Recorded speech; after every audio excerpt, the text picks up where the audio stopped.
এবার পাবনার ঈশ্বরদীতে দাদিকে হত্যার পর নাতনিকে অপহরণের পর খুনের অভিযোগ উঠেছে। গতরাতে উপজেলার দাসুরিয়া ইউনিয়নের ভবানীপুর উত্তরপাড়ায় এই ঘটনা ঘটে। পুলিশ জানায়, মধ্যরাতে হঠাৎ কান্নার আওয়াজে ছুটে আসেন প্রতিবেশীরা, কিন্তু কিছু সময় পর কান্না থেমে যায়। পরে সকালে বাড়ির উঠান থেকে দাদি সুফিয়া খাতুনের মরদেহ উদ্ধার করা হয়, আর নাতনি জামিলার বিবস্ত্র মরদেহ মেলে বাড়ির পাশের সরিষা খেতে। স্থানীয়দের ধারণা, ধর্ষণের পর হত্যা করা হয়েছে তাকে। তবে কী কারণে হত্যাকাণ্ড তা অনুসন্ধানে কাজ করছে আইন শৃঙ্খলা বাহিনী। দর্শক, আরো খবর জানবো। পাবনার ঈশ্বরদী থেকে যুক্ত হচ্ছেন সহকর্মী শাহিন রহমান। শাহিন, আবারও এরকম একটি ঘটনা, কারা কারা জড়িত আছে জানা গেল কিনা, এবং গত রাতের ঘটনা কেউ আটক হলো কিনা, আইন শৃঙ্খলা বাহিনী কি বলছে, এবং পরিবারের অন্য কোনো সদস্য উপস্থিত ছিলেন কিনা সেখানে, জানাবেন বিস্তারিত।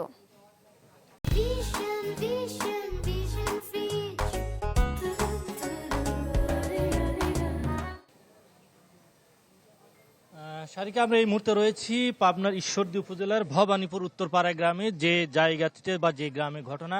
কিছুক্ষণ আগেই এখানে আইন শৃঙ্খলা বাহিনীর সদস্যরা এসে উপস্থিত হয়েছেন। যে ঘটনাটি ঘটেছে গত মধ্যরাতের পর থেকে যে কোনো সময়, আসলে নির্দিষ্ট করে সময় বলা এই মুহূর্তে সম্ভব হচ্ছে না, কেউ জানাতে পারছে না।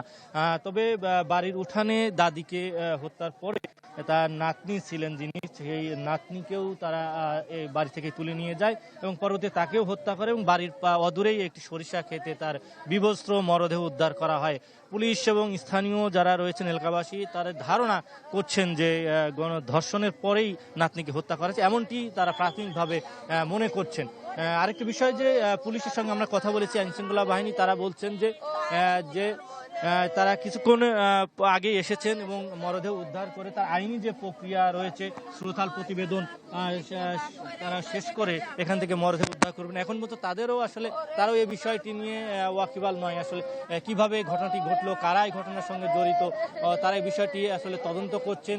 এই মুহূর্তে এখানে যারা আত্মীয় স্বজন রয়েছেন তাদের সঙ্গেও আমরা কথা বলবো। আমরা কিছুক্ষণ আগেই ঘটনাস্থলে এসে যতটুকু জানতে পেরেছি যে ভোর রাতের দিকে কোনো এক সময় কান্নাকাটির আওয়াজ ছিল, এবং যে কান্নাকাটির যে আওয়াজটি ছিল সেটি শুনে আশপাশের লোকজন যারা ছিলেন তারা বাড়িতে এসেছিলেন, এবং তারা সেখানে এসে তারা এই কান্নাকাটির শব্দ কিছুক্ষণ পরে বন্ধ হয়ে যায়। পরে আবার এলাকাবাসী এখান থেকে চলে যায়, পাড়া প্রতিবেশী যারা ছিলেন, এবং সকালে উঠে আসলে মূলত তারা দেখতে পান বাড়ির উঠোনে দাদির যে মরদেহ সেটি রক্তাক্ত অবস্থায় পড়েছিল, তাকেও কুপিয়ে হত্যা করা হয়েছে এমনটি ধারণা করছেন। এবং যারা এখানে ছিলেন, তারা আসলে এখানে উপস্থিত যারা ছিলেন তারা সকালে এসে তারা লাশটি দেখতে পান, এবং তারা এখানে যে ঘটনাটি দেখতে পেয়েছিলেন। আমরা একটু কথা বলবো এখানে শুনে আসলে কি হয়েছে। সেই বুনিক আমার শখ কারা মারি ফেলাছে কেউ জানে না, বাড়ির আশেপাশে কেউ জানে না। আমারও তো একটু দূরি বাড়ি। সকালবেলা শুনি তাবুত লোক জোগা গেছে, সকালবেলা শুনি যে ঘুমাই লইছি পর্বাতে ভাত খায়, যে হলিকা মারি ফেলাছে, তামকালার বউক মারি ফেলাছে। সে এখন আমার বোন হয়, সে এখন জানের তাই ধরে চলি আসি, দেখিছি বুনো মরি গেছে। আবার এখন শুনি যে মাঠে বুনের বউ লাতি নিকো মারিয়ে ফেলাছে রে।